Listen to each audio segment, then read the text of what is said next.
दोस्तों नमस्कार, मैं एस.एल. बागड़ी आपके अपने YouTube चैनल फ्यूचर कैरियर में आप सभी का हार्दिक स्वागत करता हूं। दोस्तों, राजस्थान एकीकरण के अंदर अपन ने इससे पहले 3 चरण जो है पढ़ लिए थे पहले वीडियो के अंदर, और अगला जो हमारा वीडियो है दूसरा वीडियो उसके अंदर आज अपन पढ़ेंगे चौथे चरण के बारे में। देखिए, चौथा चरण जो था उसका नाम था बृहत राजस्थान संघ। बृहत राजस्थान संघ 30 मार्च 1949 को इसका निर्माण हुआ और इसके अंदर कौन कौन सी रियासतें, कौन सा ठिकाना शामिल था। देखिए, जयपुर, जोधपुर, जैसलमेर और बीकानेर 4 बड़ी रियासतें इसके अंदर शामिल थी। इससे पहले अपन ने पढ़ा कि संयुक्त राजस्थान के अंदर 10 रियासतें थी और 4 रियासतें को जोड़ने के बाद इसमें टोटल 14 रियासतें शामिल थी। जयपुर, जोधपुर, जैसलमेर और बीकानेर, इस तरीके से 14 रियासत और लावा ठिकाना इसके अंदर शामिल कर लिया गया। इससे पहले अपना जो था कुशलगढ़ और लावा 2 ठिकाने इसके अंदर हो गए और 14 रियासतें थी।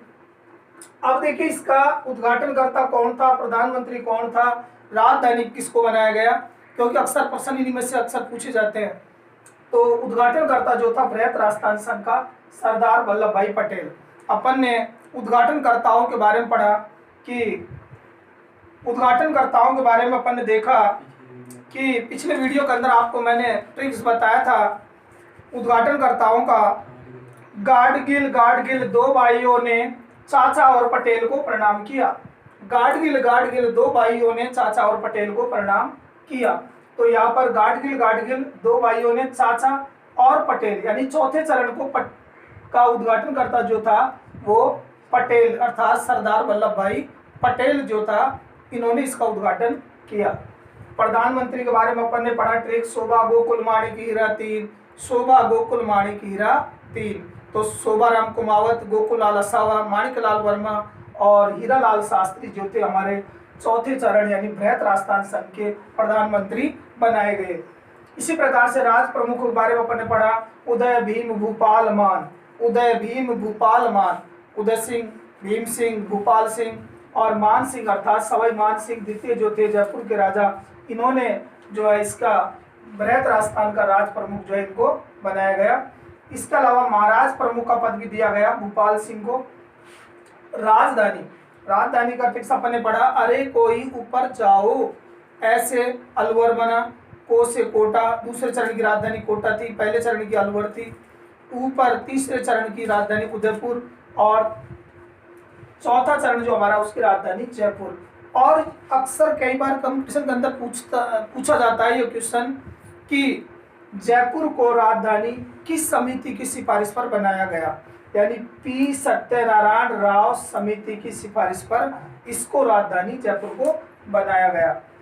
अब देखिए, इसके अंदर चौथे चरण के अंदर पी सत्यनारायण राव समिति जो गठित की गई थी उसने 5 विभाग जो थी उनकी सिफारिश की थी, जिनमें राजस्थान के जो न्याय विभाग जो है जोधपुर के अंदर अर्थात राजस्थान हाईकोर्ट को जोधपुर में रखने के लिए, तथा शिक्षा विभाग को बीकानेर में रखने के लिए, खनिज विभाग को उदयपुर में, सहकारी विभाग को कोटा में तथा कृषि विभाग को भरतपुर में रखने का निर्णय लिया गया।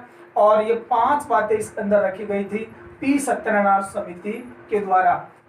एकीकरण का 5वां चरण हमारा संयुक्त बृहत राजस्थान संघ, इसमें संयुक्त और बृहत दोनों को शामिल कर लिया गया और 15 मई 1949 को इसकी स्थापना की गई। बृहत राजस्थान संघ प्लस में मत्स्य संघ, इसके अंदर जो रियासतें थी बृहत राजस्थान संघ और मत्स्य संघ को इसमें शामिल कर लिया गया। दोस्तों, यह प्रश्न आपके शिक्षा विभाग की जो भर्तियां हैं अक्सर सेकंड ग्रेड के अंदर कई बार पूछा है कि मत्स्य संघ को शंकर राव देव समिति की सिफारिश पर शामिल किया गया। कौन से संघ में? 5वें संघ में। कैसे याद रखेंगे इसको? शंकर राव, तो शंकर 3 और 2 4 यानी 5 अक्षर, टोटल 5 वर्ण इसके अंदर आ रहे हैं और 5 से अपन याद रखेंगे शंकर राव अर्थात 5वें, इसका संबंध 5वें चरण से है और 5 से हमारा यहाँ पर 15, इससे भी अपन पता लगाएंगे 5, 15 और शंकर राव में भी 5 अक्षर आ रहे हैं। तो इस तरीके से शंकर राव देव समिति का संबंध कौन से चरण से है? 5वें चरण से। अगला है प्रधानमंत्री। प्रधानमंत्री संयुक्त वृहत राजस्थान संघ के हीरालाल शास्त्री को बनाया गया। राज प्रमुख मान सिंह द्वितीय जयपुर को बनाया गया और राजधानी इसकी जयपुर। दोस्तों इस तरीके से हमारे ये 5 चरण, एकीकरण का छठा चरण हमारा था राजस्थान संघ, जिसकी स्थापना 26 जनवरी 1950 को संपन्न हुई। इसके अंदर कौन कौन सी रियासतें शामिल थी? संयुक्त वृहत राजस्थान की, संयुक्त वृहत राजस्थान संघ और प्लस में सिरोही। अब इसके अंदर सिरोही संपूर्ण नहीं था, सिरोही की आबू व देलवाड़ा तहसीलों को छोड़कर शेष सिरोही को जो है इसमें शामिल कर लिया गया। अब दोस्तों आपसे यदि पूछ लिया जाए कि सिरोही कितने चरणों में, सिरोही का कितने चरणों में एकीकरण संपन्न हुआ, तो सिरोही का 2 चरणों में एकीकरण संपन्न हुआ। पहले चरण में अर्थात छठे चरण में राजस्थान संघ के अंदर सिरोही को शामिल कर लिया गया, लेकिन इसकी आबू और देलवाड़ा तहसील जो थी वो रखी गई थी। और प्रधानमंत्री, इसका प्रधानमंत्री का जो पद था आपने पढ़ा था मुख्यमंत्री वाले वीडियो के अंदर कि 7 अप्रैल 1949 को मुख्यमंत्री हीरालाल शास्त्री बन चुके थे। तो यहाँ पर प्रधानमंत्री के स्थान पर मुख्यमंत्री का पद स्वीकृत हो गया था और हीरालाल शास्त्री इसके मुख्यमंत्री बने। राज प्रमुख इसके मान सिंह द्वितीय जयपुर ही रहे, राजधानी इसकी जयपुर थी, क्योंकि अपन ने पहले इनके बारे में सारा ट्रिक विस्तार से देखा है।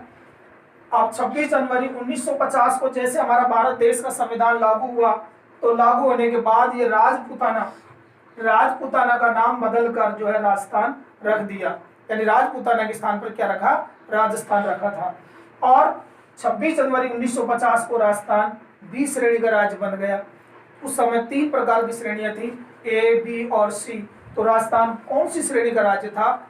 राजस्थान बी श्रेणी का राज्य था, याद रखेंगे।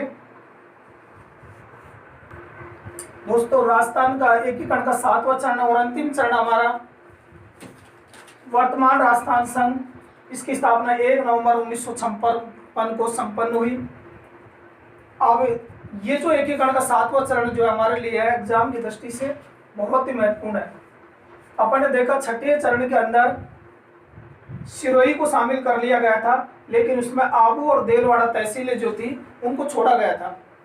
दोस्तों 7वें चरण में राजस्थान संघ को शामिल कर लिया, प्लस में आबू देलवाड़ा जो सिरोही की जो तहसीलें छठे चरण से वंचित रह गई थी उनको 7वें चरण में शामिल कर लिया गया।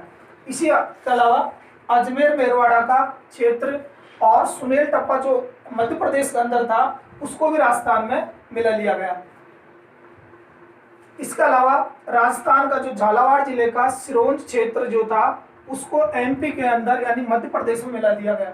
अब दोस्तों आपसे यदि पूछ लिया जाए कि झालावाड़ जिले का सिरोंज क्षेत्र किस चरण में एकीकरण में मिलाया गया, तो ये 7वें चरण में यानी वर्तमान राजस्थान के अंदर मिलाया गया। इसके अलावा अगर आपसे पूछ लिया जाए अजमेर मेरवाड़ा का भाग कब मिलाया गया? 7वें चरण में। और सुनेल टप्पा को कब मिलाया गया? 7वें चरण में। कहाँ पर? एमपी का था ये सुनेल टप्पा। तो इस तरीके से जो है आपके 7 चरण संपन्न हुए।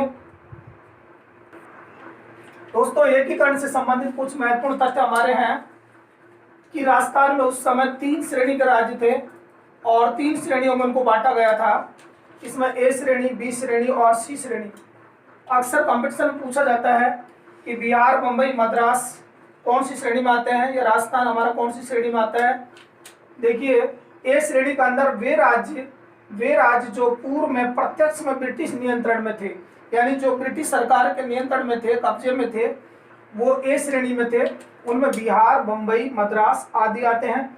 और बी श्रेणी के अंदर वे राज्य जो स्वतंत्रता के बाद छोटी बड़ी रियासतों के एकीकरण द्वारा बनाए गए थे, जैसे राजस्थान है हमारा। और राजस्थान हमारा कौन सी श्रेणी का था? बी श्रेणी का था। मध्य भारत है आदि, तो ये बी श्रेणी के राज्य थे। ए श्रेणी में बिहार, मुंबई, मद्रास, बी श्रेणी में राजस्थान, मध्य भारत आदि। और तीसरा हमारा सी श्रेणी, ये वे छोटे छोटे राज्य थे जिन्हें ब्रिटिश काल में चीफ कमिश्नर के प्रांत भी कहा जाता था, और इनमें अजमेर और दिल्ली आता है। तो इस तरीके से 3 श्रेणियों में ये बटे हुए थे कई बार अपन ने देखा है पेपरों के अंदर कि मैं अपने डेथ वारंट पर हस्ताक्षर कर रहा हूँ। ये किसने कहा था? एकीकरण के समय बांसवाड़ा के जो महारावल चंद्रवीर सिंह ने राजस्थान संघ के निर्माण के समय विलय पत्र पर हस्ताक्षर करते समय ये कहा कि मैं अपने डेथ वारंट पर हस्ताक्षर कर रहा हूँ। यानी लगभग बहुत सारे पेपरों के अंदर एग्जाम में मैंने इस क्वेश्चन को देखा है और आप इसको फैक्ट को याद रखें। इसके अलावा मेवाड़ के महाराणा उदयपुर ने एक संगठन बनाया था राजस्थान यूनियन नाम से, और वो कब बनाया गया उसकी डेट आपको याद रखनी है, 25-26 जून 1946 को। और उदयपुर में राजपूताना, गुजरात और मालवा के नरेशों का एक सम्मेलन बुलाया था इन्होंने। तो ये भी एक एकीकरण के लिए बहुत ही महत्वपूर्ण क्वेश्चन बनता है हमारे यहाँ से। और दोस्तों, आपको हमारा ये वीडियो कैसा लगा? आपको यदि हमारा ये वीडियो पसंद है तो आप इसे ज़्यादा से ज़्यादा शेयर करें, हमारे चैनल को सब्सक्राइब करें और बेल के आइकन को दबाएं। दोस्तों, इसी के साथ विदा लेता हूँ। जय हिंद।